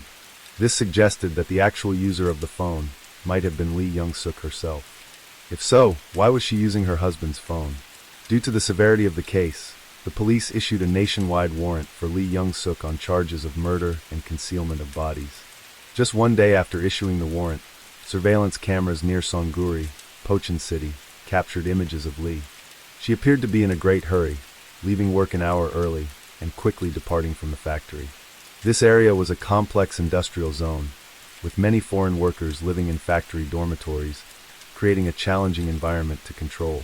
Upon receiving this information, the police immediately deployed forces to the area. They meticulously searched each room in the dormitories and interviewed factory workers. However, despite their efforts, they found no significant leads. Subsequently, they examined Lee's call logs and discovered an unusual pattern. Every day around dawn, Lee would call a mysterious phone number and talk for about 10 minutes. The police believed that the owner of this number might have some relationship with Lee, and where this person lived could be where she was hiding. On August 2nd, police knocked on the door of a textile factory dormitory room in Songguri. A 44-year-old South Asian man opened the door, claiming to be from Sri Lanka. When the police politely asked if they could enter to inspect, the man firmly refused. No matter what the police said, he just shook his head, indicating he didn't understand Korean. After the police presented a search warrant, the man hesitated for a moment before silently pointing towards the kitchen. Lee was hiding there, wearing only underwear, suggesting she had hurriedly hidden. She was then taken to the Pong police station. During interrogation, didn't try to hide anything and quickly admitted to killing 2 people. She cried softly, saying, "I was wrong." That same day, the National Forensic Service successfully extracted a fingerprint from a thumb, confirming the identity of one victim as Yang Sung-hoon, 48 years old, who was both Lee's colleague and lover. According to Lee's confession, 2 years earlier in 2012, while working at the candy factory, she had met Yang Sung-hoon. They developed feelings for each other and began an affair. 2 months later, they started dating, often meeting at Yong's house. During this time, demanded that her love her hand over his entire salary. Being deeply in love, Yong agreed without hesitation. However, the candy factory, where they worked, had strict rules against employees dating colleagues. When the factory director accidentally discovered their relationship and learned that Lee was married, he deemed Yang's character questionable and immediately fired him. Under pressure from the director, in May 2013, was forced to break up with Yang. At this point, Yang had not only lost his job, but also his lover.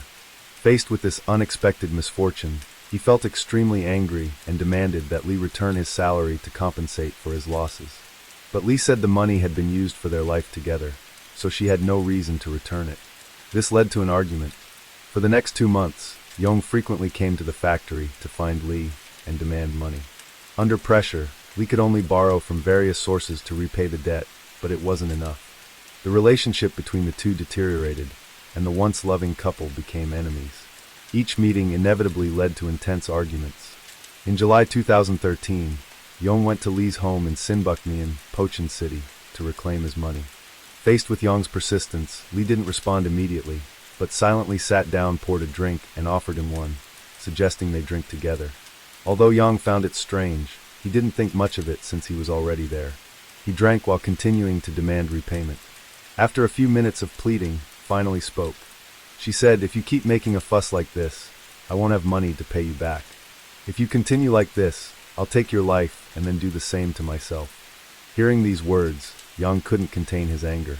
He cursed and slapped Lee hard across the face. Unable to bear this humiliation, Lee suddenly stood up and used all her strength to push Young to the ground.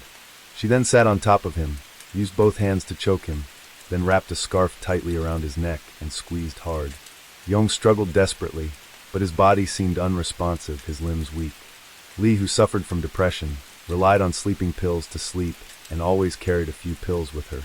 At this point, they had silently dissolved in Young's drink, and by the time Young realized what was happening, it was too late.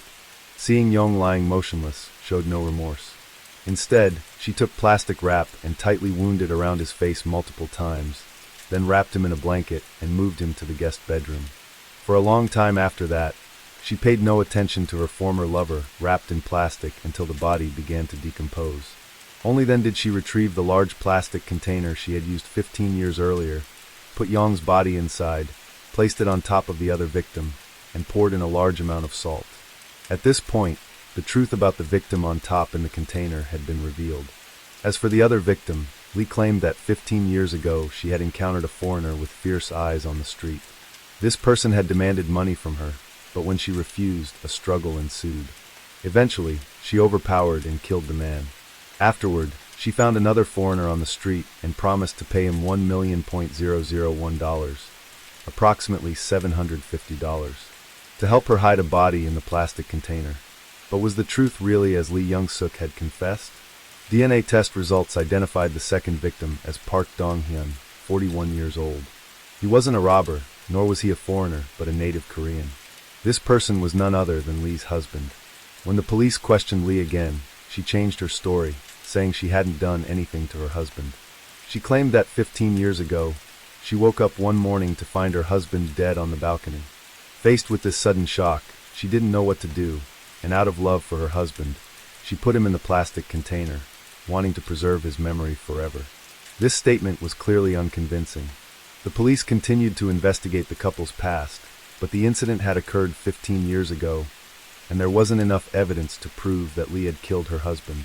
On August 7th, the National Forensic Service not only found a small amount of doxylamine in Young-suk's body, but more importantly, also detected a similar substance in Park Dong-hyun's body.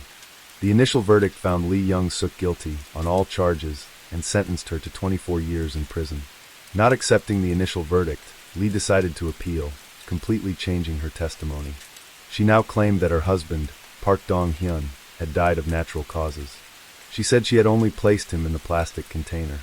Lee's eldest son, 28-year-old Park, who had previously told the police that his father had been missing for 15 years, suddenly changed his statement as well. He said his father had actually died from illness 15 years ago, and he had helped his mother put the body in the plastic container for preservation. If Lee did this out of love for her husband, what was Park's motive for participating? With Park's consent, the police conducted a lie detector test. Surprisingly, he was not lying. Notably, Park admitted to helping his mother hide his father because in South Korea, the statute of limitations for the crime of concealment is 7 years, while Park Dong-hyun had died 15 years ago. Therefore, even if he confessed, he couldn't be prosecuted. Additionally, although doxylamine was found in Park Dong-hyun's body, the exact dosage couldn't be determined accurately and might not have been enough to cause death. Consequently, the evidence to convict Lee Young-suk was not strong enough. In September 2015, the appeal trial was held at the Seoul High Court. The judge considered factors such as Lee Young-suk's poor health, mental instability, the unclear cause of Park Dong-hyun's death, and the lack of concrete evidence pointing to Lee Young-suk as the killer. The act of killing Yang Sung-hoon and concealing the body was confirmed. To overturn the initial verdict, the appeal court declared one of the two murder charges against the defendant unfounded, reducing the sentence from 24 years to 18 years in prison. However, Lee Young-suk was still dissatisfied with the verdict and continued to appeal. For months later, the South Korean Supreme Court upheld the appeal court's decision. The judge reasoned that Lee Young-suk's bizarre act of concealing her husband's body after his death was due to her suffering from impulsive personality disorder and borderline personality disorder. Therefore, procedurally, the act of concealing the body couldn't be considered concrete evidence that she had murdered Park Dong-hyun. This case sparked intense public reaction after the sentencing. Many questioned the court's decision, arguing that the punishment was too lenient. Although Lee Young-suk genuinely suffered from depression, she had intentionally taken 2 lives and abused her son. The court's verdict seemed to focus too much on the process of the events while somewhat neglecting the actual consequences of the criminal acts. Some opinions suggested that Lee Young-suk did not act alone. According to her testimony, when she strangled Yang Sung-hoon, he couldn't resist because he had been drugged. However, the strength difference between men and women, especially in life or death situations, is significant. Strong survival instincts could have caused him to struggle and resist. Jung had a robust build, weighing nearly 220 pounds, and for a woman to move him into the plastic container alone would certainly have been a difficult task. Therefore, her son might have been incidentally story 5. We'll be exploring a tragic story about Korean-American twin sisters named Sunny Han and Gina Han. They were born on April 4, 1974, with Sunny arriving just 5 minutes before Gina. In Asian culture, this 5-minute difference isn't just about birth order. It carries deep meaning regarding responsibilities and roles within the family. The older sister, even if only by a few minutes, is expected to shoulder more responsibility in caring for and looking after the family. However, fate seemed to have different plans for these twins. When the sisters were just 3 years old, their family fell apart.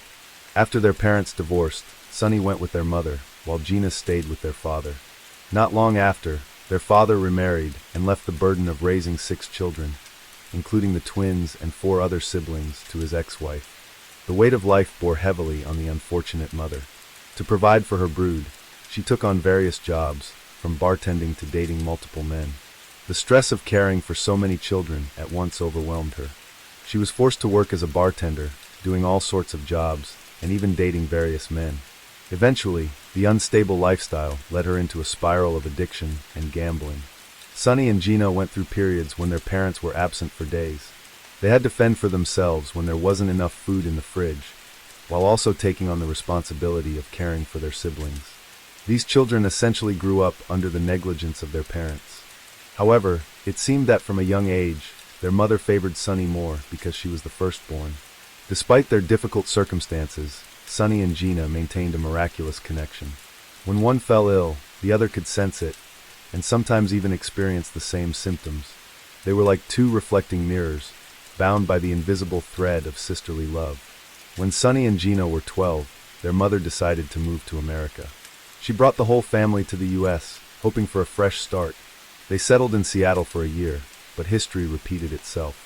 Their mother once again fell into the cycle of gambling and addiction. Realizing she couldn't care for her children, she contacted relatives in California, asking them to take in the twin sisters. Once again, Gina had to face fear and uncertainty, trying to survive in a strange land. In this new and challenging environment, the sisters could only rely on each other to overcome the difficulties ahead. After moving to California to live with relatives, the sisters quickly adapted to their new life. For the first time in their lives, they felt they could live a stable life without worrying about tomorrow. Although they felt some envy towards their well-off relatives, everyone always treated them fairly, helping them feel loved and cared for while living there. According to Gina, whenever their mother visited, she made Gina feel inferior to her sister Sunny. Their mother still thought Sunny would be more mature and responsible towards the family. But in reality, both sisters were very intelligent. They proved this by becoming co-valedictorians of their high school, meaning both had outstanding academic achievements. Their uncle said the twin sisters had a healthy competition, growing and progressing together. Sunny and Gina had different personalities and life goals. Sunny, true to her name, always radiated with a bright smile and friendly personality. She quickly became the center of attention at school with her beauty and excellent communication skills, attracting many friends. She seemed to be the prettier one of the twin sisters. Other relatives noted that Gina was also very intelligent, but she had to study much harder than her sister. Life didn't seem as easy for her as it was for Sunny. She was a bit shy, quiet, and hard to approach.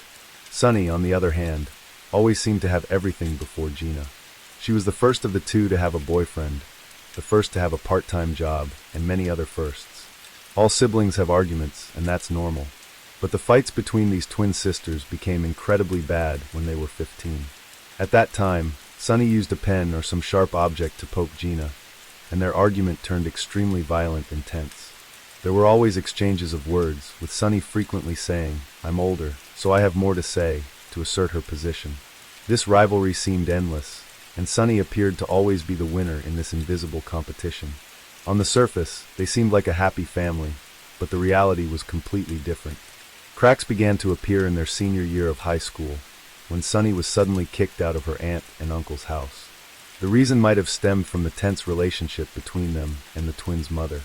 The aunt had told the twin sisters that they weren't allowed to contact their mother, possibly due to her gambling addiction or other reasons. Once, the aunt discovered Sunny trying to write a letter to her mother and became furious, even though it wasn't reasonable at all. Sunny also said that her aunt had mental health issues as she drank alcohol excessively. Sunny was kicked out of the house when she was 17. In her final year of high school, she had to rely on the help of kind neighbors. This situation once again reflected the painful reality. The two sisters seemed unable to find peace within their own family.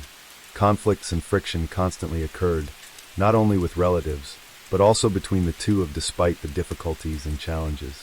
Sunny and Gina continued to excel in their studies. The result of their efforts was high school diplomas with outstanding achievements for both.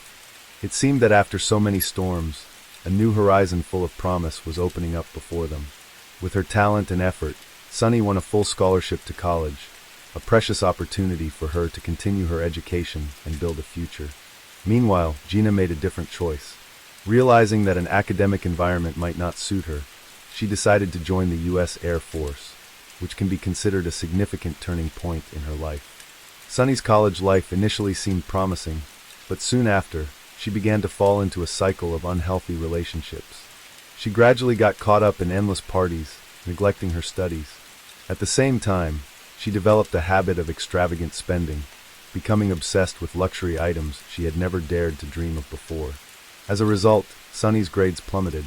Eventually, her grades became so poor that her scholarship was revoked, and she had to drop out. To maintain her lifestyle, she had to find a part-time job. Meanwhile, was facing her own difficulties in the military. She felt unable to adapt to the strict disciplinary environment and rigorous training. Desperate to escape as soon as possible, Gina lied that her father was ill to get out, but with the U.S. Air Force, leaving wasn't easy. However, Gina then lied about being a lesbian, and finally, was discharged from the military. Those who had contact with Gina noted that while she was very intelligent academically, she lacked the skills to face challenges and difficulties in real life. After leaving the military, Gina found a job as a dealer in a casino. Unfortunately, this environment quickly led her to fall into a gambling addiction, betting more and more in hopes of recovering her losses. As a result, Gina sank into a mountain of ever-increasing debt. Gina's debt grew beyond her ability to pay.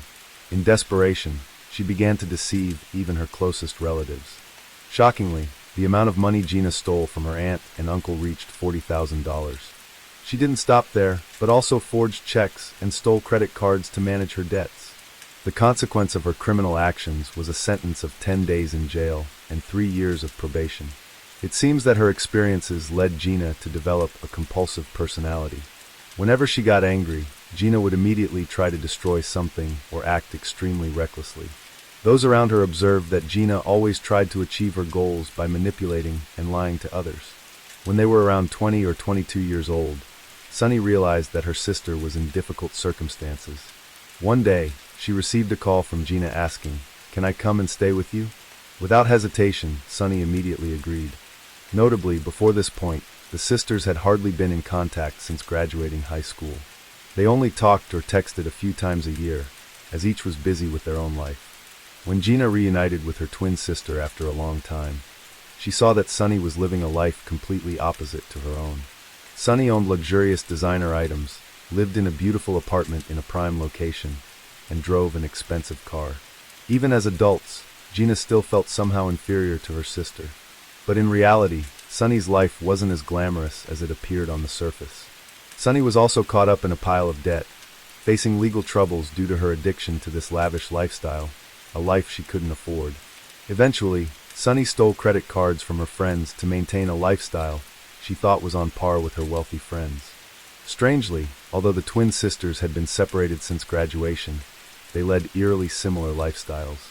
Their way of facing life's difficulties was also surprisingly alike. Both sought to escape reality and avoid confronting their own problems. Since Gina moved in with Sunny, their relationship deteriorated terribly, with their arguments becoming increasingly tense. They argued about many issues, from trivial matters like who wore whose clothes, who made a mess in the bathroom, to who would do the dishes. At one point, Gina stole Sunny's BMW and disappeared for a few days. When she returned, Sunny was furious with her sister's actions.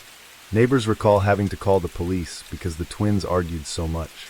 They even physically fought, with Sunny throwing a phone at Gina, breaking her nose and causing it to bleed profusely. When the police were called, Sunny was arrested. She wasn't arrested for hitting her sister, but because her friend had called to report her for credit card theft and using illegal funds to pay for her lavish lifestyle. Ironically, when arrested, Sunny said, "I didn't think my friend would notice the credit card. She's rich." Sunny was eventually convicted and given probation. It seemed that neither twin showed any remorse or felt guilty about what they had done. Sunny, in particular, acted as if everything she did was no big deal. Gina, on the other hand, grew even angrier because Sunny had broken her nose, and since her sister wasn't around, Gina thought she could live her sister's life using her car, credit card identity, and money to indulge in shopping and gambling. Because they were identical twins, no one realized Gina was using her sister's identity. She recklessly charged thousands of dollars under Sunny's name. When Sunny was released and discovered this, she immediately flew into a rage. She said she would never forgive Gina. Sunny reported Gina, who was sentenced to 6 months in jail, and ordered to repay $10,000. Moreover, Gina's ex-boyfriend also reported her to the police for stealing and forging checks under his name. The story of these twin sisters gave headaches to anyone who witnessed or knew about it due to their endless cycle of retaliation. They only blamed each other to justify their own miserable and terrible lives. The tension peaked when Gina was in jail and called her sister. According to Sunny, Gina was actually very kind, seeming to want them to forgive each other and start over. Gina said she really needed to get her belongings back from Sunny's apartment. But Sunny admitted that at that time, her mood was terrible. She was still very angry with Gina, and on top of that, she was having problems with her boyfriend. Waking up and receiving a call from Gina made her mood even worse. She yelled into the phone at Gina, saying she would never get her stuff back and to never call her again. She also told Gina that she wasn't allowed to return to the apartment and should take care of herself. At this point, Gina felt abandoned by her own family, fostering hatred towards her sister. She unintentionally told her fellow inmates that she hated her sister so much she wanted her to disappear from this world. Perhaps Gina's words were just a slip of the tongue in a moment of intense disgust and anger towards her sister. However, when she was released, these negative emotions were no longer just haunting thoughts. They had developed into a dark intention, a dangerous plan she called getting rid of her sister. In the process of finding accomplices for her plan, Gina noticed 2 teenagers, Archie Bryant, 16, and John Cyrith, 15. Both were seemingly well-behaved kids, but grew up in difficult family circumstances. Recognizing this weakness, Gina skillfully exploited it, promising a large sum of money if they helped her complete the plan. Gina said that when they helped her finish the job, they would receive a substantial amount of money. To these 2 teenagers, Gina appeared as an image of strength and power. Fresh out of jail, she carried an air of mystery and danger that attracted them. Gina's subtle manipulation worked, creating a strange bond between the 3. Perhaps deep down, they shared something in common, maybe loneliness, dissatisfaction with life, or a desire for recognition. Initially, the agreement was that if these 2 teenagers helped Gina retrieve her belongings from her sister's house, each would receive $100. It seemed that with this agreement, no plan to kill her sister was outlined. However, Gina had skillfully planted dark seeds in the minds of these naive teenagers. The two teens simply thought they would break into Sunny's house, intimidate her a little, and get Gina's belongings, then escape in the car. But as they were driving to Sunny's apartment, Gina asked them if they had ever hurt anyone before. She mentioned that there were many Asian gangs in the area, which was why she needed them and a gun. Gina even asked if they had ever wanted to take someone's life before. Of course, the two boys said they never had and didn't want to do such a thing. Undeterred, Gina said their plan now was to tie up everyone in the apartment, as Sunny lived with her friends. They only needed to tie Sunny up and leave her there, because Gina herself would be the one to send her sister to heaven. Clearly, Archie and John had been drawn into a situation far beyond their initial intentions. In their immature minds, they only wanted to intimidate and complete the task to get paid and disappear. But now, they are facing a much darker scenario. On the way to Sunny's apartment, they bought large garbage bags, duct tape, gloves, cleaning supplies, and other items. They also had a gun. All of these were to be used for their plan. On November 16, 1996, they drove to Sunny's apartment, where she lived with two other roommates. First, Archie pretended to be a magazine salesman and knocked on Sunny's door. One of the roommates refused and closed the door. The two teenagers were anxious and didn't know what to do next. At this moment, Gina's controlling hand intervened, guiding them to return and implement Plan B, a much more dangerous and bold plan. So they returned once more. This time, the two teenagers were armed with guns when they knocked. Another roommate, Helen Kim, opened the door. Immediately after, Archie burst into the apartment. As Helen Kim screamed, she was tied up and gagged with duct tape. During this time was in the bathroom. When she heard her friends screaming, she quickly grabbed her phone and locked herself in the room. Sunny tried to call the police while Archie was attempting to break down the door. Finally he broke through, then tied and gagged Sunny. Archie pointed the gun at her and threatened that if she screamed or tried to escape, he would shoot immediately. At this point, Sunny and her friend thought this was just a terrible robbery happening to them. The girls said that Archie and John could take whatever they wanted. Then Archie shouted to John, "Everything's ready, call Gina." For Sunny, hearing Gina's name was like a bolt of lightning. How could Gina, her sister who was supposed to be in jail, be involved in this horrifying situation? Fortunately, the police were nearby and arrived at the scene shortly after. When Archie heard the police cars approaching, he panicked and loosened the bindings and gags on the girls. He told them to tell the police that this was all just a prank gone too far. Gina and John were equally panicked, not knowing what to do, so they pretended they had just stopped by and didn't know what was happening. They left Archie behind to be arrested by the police. With their rental car, Gina and John knew they could be tracked, so they tried to buy another car but failed. Eventually, they returned to the rental car company to exchange the vehicle. By this time, there was a warrant out for Gina's arrest. The police knew she might use Sunny's identity for transactions. The car rental company discovered this and called the police. Gina and John were subsequently arrested. When arrested, Gina even claimed she was Sunny, not Gina, in an attempt to mislead the police. But these lies were clearly useless in the face of what she had done. Archie's testimony made the situation even more serious. He confirmed that the entire plan was devised by Gina with the ultimate goal of making her sister disappear from this world. The physical evidence didn't support Gina either. The receipts for items seemingly used to cover up the crime were still intact, serving as damning evidence against her. However, the most surprising element in this story was Sunny's reaction. After Gina contacted her and explained that it was all a misunderstanding, that the police were trying to make Sunny believe her sister wanted to harm her, Sunny seemed to accept this explanation. She didn't believe Gina had plotted to kill her, thinking her sister just wanted to threaten her to get her belongings back from the apartment. The story of the Sunny and Gina Han twins quickly became the center of media attention. The press painted a stark contrast between the two.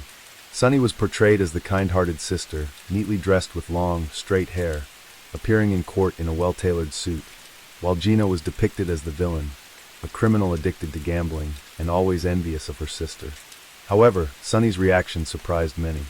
Instead of harboring resentment, she stood by her sister's side, even asking the judge to be lenient with Gina.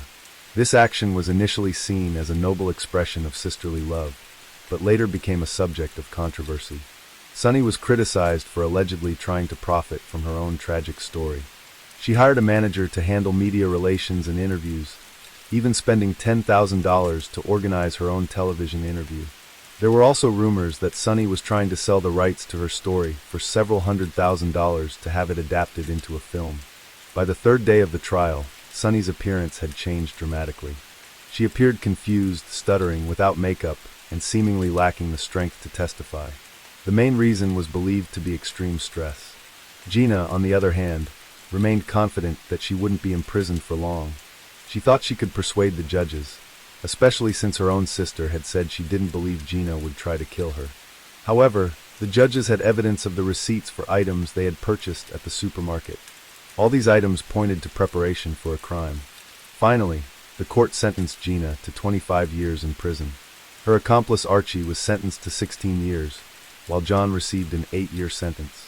Dear viewers, the heartbreaking story of Sunny and Gina is not just a simple criminal case, but a profound lesson about the importance of family foundation in shaping one's life. A strong family is not just a place to return to, but also the foundation for building a better society.